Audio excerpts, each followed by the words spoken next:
Hey there, Sean here, and I am going to give you 2 related dungeon mastering tips, and these are going to help challenge your players.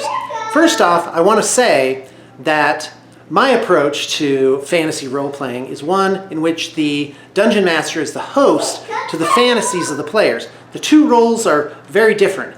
The dungeon master has all power, but he also can't win in the traditional sense. So why make things hard on your players? Because that's the kind of game that you told them that you were going to have. By the way, you will hear sounds of family and household noises. Don't worry about that. That's just how it is. All right, maybe I'll put an end to it. All right, anyway, so the first trick is called the give them a win. And when you give them a win, it's an encounter or a series of encounters where it's easy for them to win.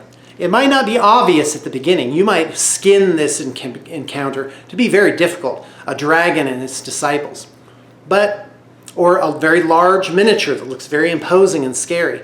But actually, the players are able to defeat it fairly easily. And you can also scale it down too to have an interesting or human element. For example, a group of ne'er-do-wells ganging up and beating up on some poor peasants. And of course you would make the peasants very, what's the word I'm looking for, sympathetic. And so in these cases, the giving them a win also lets them show their character of who they are and lets them do just a little bit of role-playing and development as well. The second tip is called the false sense of security.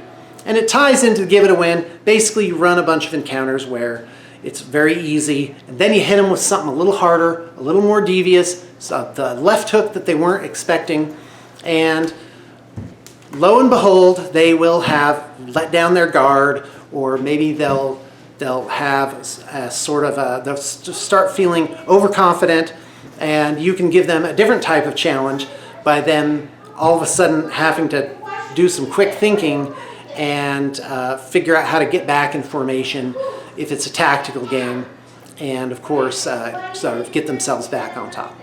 So it's an interesting thing to do in an evening. Just run those give them a win scenarios pretty quickly. Don't spend a lot of time on it.